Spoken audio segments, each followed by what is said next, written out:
Hello everyone, it's a new day and of course a new indie game. This time I got a chance to try out a demo game called Rouge Loops. And different from the usual videos that I've been doing, this time I'll give you guys some tips and guides to complete the demo.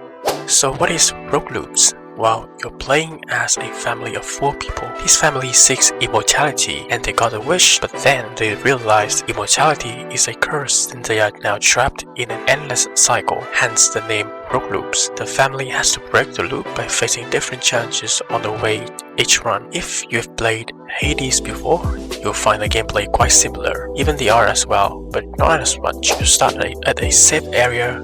Here you can upgrade your abilities. It's a bit different because you have to buy wishes in order to unlock a new upgrade. I don't know about you, but I find it quite inconvenient because the price for a wish just keeps rising, and in order to buy wishes, you have to collect blue essence. I'll go into detail later, but basically you need to collect a lot of them in order to buy more wishes to unlock upgrades. The combat is very simple. Use left click to attack, Q and E to use your special abilities, and space to dash. However, the mechanics in this game are totally different from Hades. You only get to play on one map like the name of the game suggests. You technically play in a loop.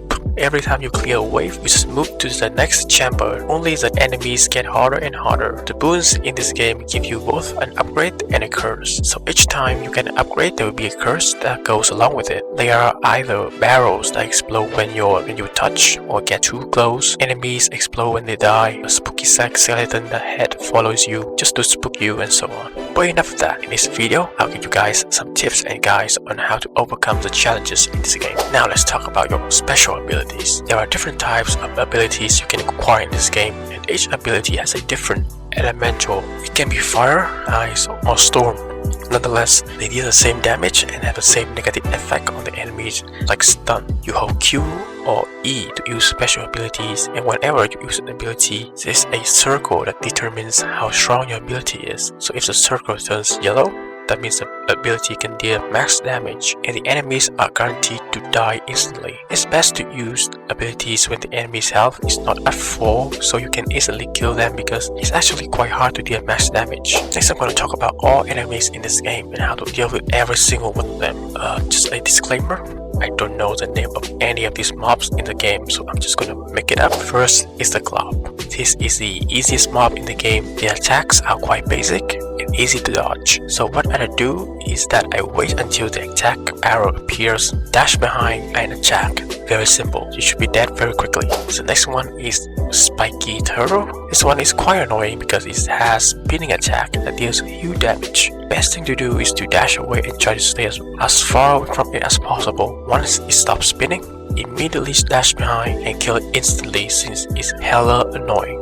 Next one, I call it Dwarf Monster. He's as weak as a Glob, so you just use the same strategy as I mentioned earlier. And we have the Floating Lady. This woman follows you everywhere and just hits you with her knife. She's not too strong but still very annoying to deal with, especially when there are like multiple versions of her, just pure vermin. If you see her, just hit her and kill her quickly as possible by using AoE special abilities, like the one I'm using on the screen right now. I think she is the higher priority than all of the mobs that I mentioned earlier, so yeah, be sure to kill her first.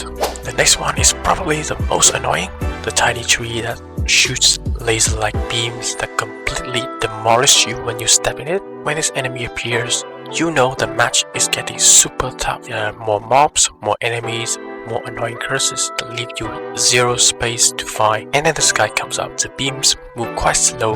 It's a space that you're fighting is so cramped that you have no chance to escape. Even if you can, there are tons of enemies waiting for you. So my suggestion is that don't be afraid to use all of your special abilities on it, because it's about creating space. If you choose the mini boss curse, here's what you need to know about it. It's a giant purple blob that shoots something like a rocket to the sky, and when it hits the ground, the projectiles will spread in like 8 different directions. It moves slowly, but the thing is, the other mobs are constantly harassing you. You need to focus on them first before you take on the boss. Once you get to the boss, just dash behind, give it a combo and a special ability, and you're all good.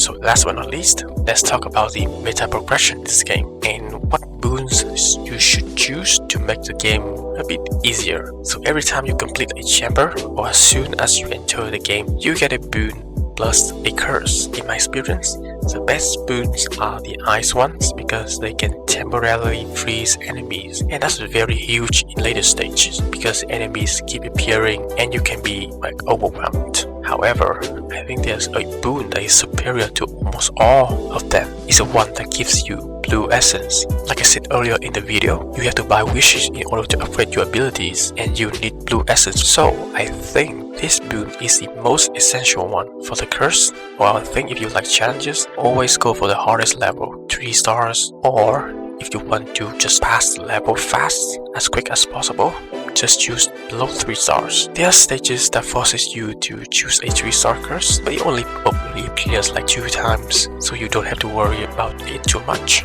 So that's every enemy in this demo, I think. There are more characters you can play in full release, not just the sun, but overall. I think this demo is really fun and good. I definitely recommend you guys give it a try. So that's all for today. Thank you guys so much for watching. Be sure to share, like, comment, and subscribe to my channel, and I'll see you in the next video. Bye bye.